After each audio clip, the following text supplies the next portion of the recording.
You know, one of the wonderful things is that we understand how anxiety works, and so we understand how to break free of anxiety, because there are 4 parts to the cycle of anxiety. You want to address each of those 4 parts. The first part is what triggers anxiety when you're not actually threatened or in danger. Now, we can't do anything about our genetics, but we can certainly work to get any chemicals out of our life that could be contributed to anxiety, like overuse of drugs or alcohol.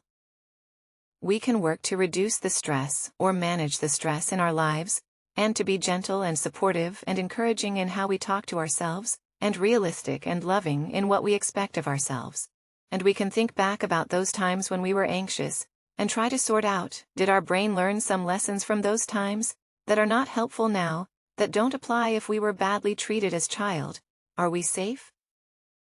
Now, if we were humiliated in class, are we now in a work situation or a school situation where people are supportive and encouraging? If we were frightened on a plane, did the plane land safely?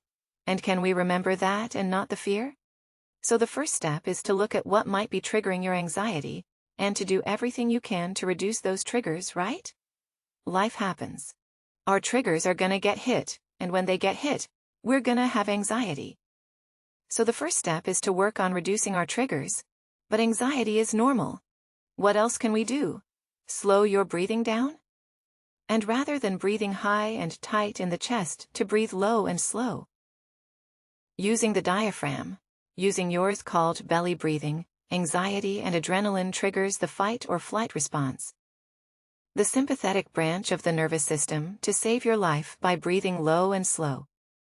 Using the belly, you activate the opposite branch of the nervous system, the parasympathetic, that helps you just kind of surf through the surge of adrenaline until it gets naturally broken down and used up. So we talked about our triggers and calming down our body. What about our thoughts, right? That is the pivot point. That's where you can really shift from getting caught up in your anxiety to breaking free of the cycle. Anxiety, because the way we are built, if something sends a message, a threat to our primitive reacting brain, it will automatically pump out adrenaline, start to make us feel frightened or anxious, and it will flood our mind with thoughts appear in danger. That's just how it's built. However, at this point, we can start to activate our higher human, developed smart part of the brain, our thinking brain, our cerebral cortex, and we can step back and we can put into words, what is my reacting brain worried about?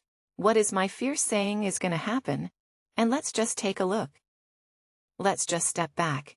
It's like our reacting brain is a little caveman bodyguard that says, "Ron, we're gonna die."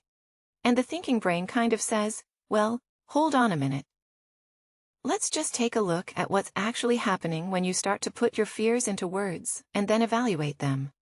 Are they really true? Is it likely if it did happen? How bad would it really be? How could you cope?" That calms down the lower part of the brain. It activates the higher part of the brain and it lets you decide. Is this a true alarm that you need to pay attention to, or a false alarm where you need to do something entirely different? Let's say, for example, that I have diabetes and I'm feeling very shaky and trembly and anxious.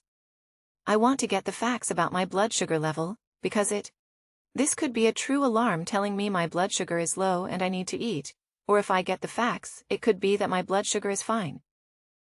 I'm just shaky and nervous because I'm about to go on a date or make a big presentation, or I'm scared of flying and I'm about to get on the plane. It's really important to know what to do, because if it's a false alarm, you don't want to do what the anxiety tells you. You don't want to leave, you don't want to start avoiding, you don't want to stay tense and looking for danger, or do things to keep yourself safe from a danger that doesn't exist, and you don't want to get into a struggle trying to tell yourself not to be anxious.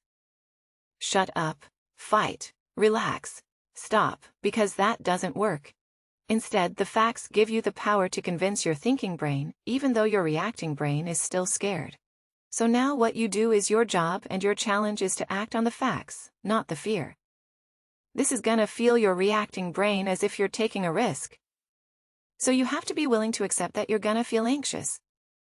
But when you act on what the facts say, not what the fear says, you have the incredible opportunity to show your bodyguard primitive brain that what it worried about doesn't actually happen. It's only through action that this brain changes. It doesn't believe what you say, it believes what you do. I'm so glad we're talking today about how possible it is to overcome anxiety and panic. Did you know that fears and phobias can also be overcome no matter how strong they are or how long you've had them? That's what we're going to talk about in our next video.